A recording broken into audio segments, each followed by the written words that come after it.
I didn't grab my fucking house keys. Son of a bitch.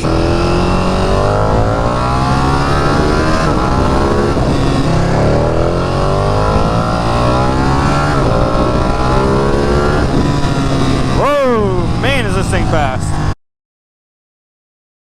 What's up, guys? Paramoto finally back at you with another video. How are you guys doing today? I'm back in the bike after over a week off because of weather. I am so stoked right now, guys. I am so stoked to be out riding and enjoying my favorite hobby again. Dudes, this is awesome. Let's get to it. So today I got a topic video for you. One of my favorite moto vloggers is a guy named CRUZA. CRUZA is, I mean, you can call him a little nerdy sometimes, you know. Sometimes his videos are a little like, that's corny, but I really like him because he's himself and he does whatever he wants. So that's one of the things I like the most about the dude, and you know, I have a lot of respect for him. But he made a video today about why not today, he made a video this week about why he sold his Ducati X Diavel S, and you know, like, he said so many good things about that bike when he owned it, and then he ended up selling it. So I was like, oh, okay, so I guess, you know, selling this bike that you really like, I mean, whatever you want to do, man, it's your money, it's your life, your property, but I mean, whatever. But at the same time, I didn't really get it. Like, so he ended up explaining it in the video that, you know, he was afraid that he was going to damage the bike, and it was going to cost him a ton of money to replace whatever was damaged. So you're talking about, you know, a gas tank. He made this specific example of, like, almost like dropping a bike in his garage, like, and it almost hit the Diavel, and like, if it would have hit the tank, it would have cost him $3 grand and everything. And it's like, I get it, I get why you did it, but he made a video about why you shouldn't own a Ducati. And you know, me as like a Ducati aficionado or a Ducatiista, I forget what the preferred nomenclature is right now, but anyway, as somebody that really loves Ducati, I'm like, that kind of like, I didn't really like it that much. Like, I love Ducati, and I think everybody should own a Ducati at one point. If you're really serious about riding, you know, and you really love motorcycles, I think you should really branch out, and you should get an Italian or a German or like some kind of European bike at least once in your riding career. And I'm here to tell you why.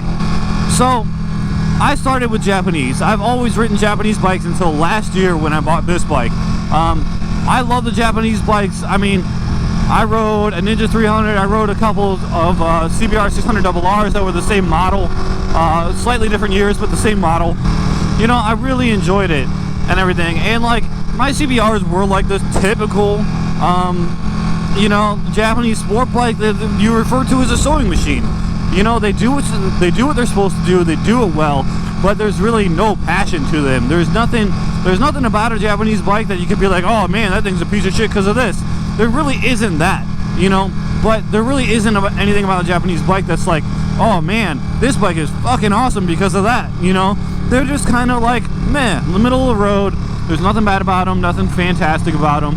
You know, you can't badmouth them, but I mean, still, like, you can't really say anything too great or fantastic about them either. You know, steadfastness of a Japanese bike is sacrificed to have more passion, like in an Italian bike. Like, you won't find, in my personal opinion, you will not find a more beautiful bike than a Ducati.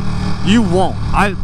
It's my personal opinion, and probably, you know, a lot of people's personal opinion at the same time, is that there's really nothing that looks better than a Ducati. And for me, being a sport bike guy, there's nothing that looks better than a Ducati Panigale. And that's, you know, an 1199, a 1299, a 959, an 859, a V4. I love the way these look. I mean, I've never been not impressed.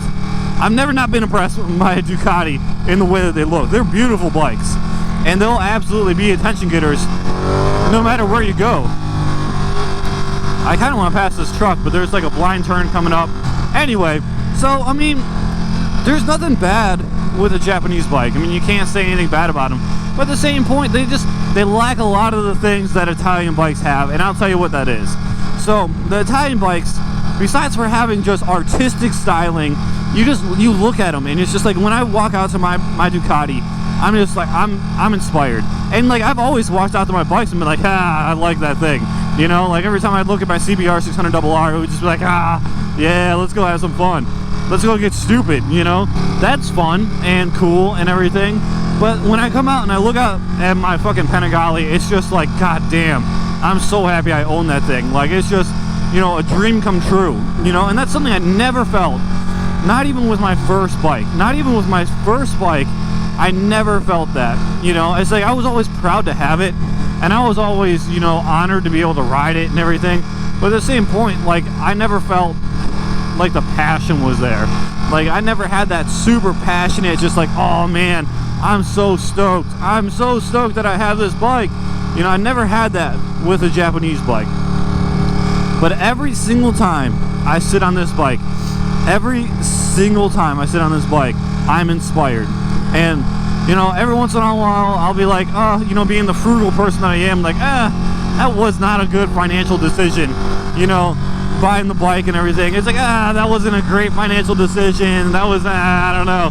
And then I ride it, and it's like, oh yeah, totally fucking worth it. Totally worth it. Why am I even questioning myself? Absolutely fucking worth it. Another thing Italian bikes have is, listen to this thing, like, Italian bikes, that's not even redlining. You know, that's not doing a hot pass with like the quick shifter just banging through gears. Like, this bike sounds amazing, and it sounded amazing from the factory.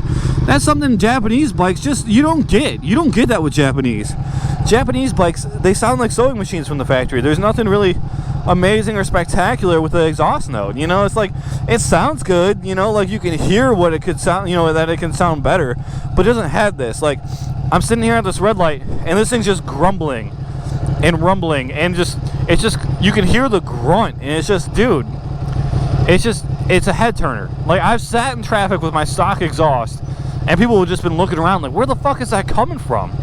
That thing sounds amazing. It sounds like a beast from the factory. That's definitely something that no Japanese bike has ever given anything they've ever done. Straight up. And I'm going to demonstrate.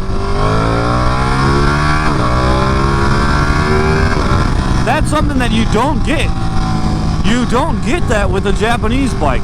Yeah, Japanese bikes can sound good. I had a CBR with a toast exhaust, and that toast exhaust looked like something that you would want in a zombie apocalypse. You know, you can take that thing off and stab somebody with it.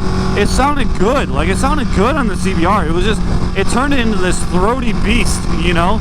But it doesn't sound like this. Nothing in the world sounds like a Ducati V-twin. Nothing.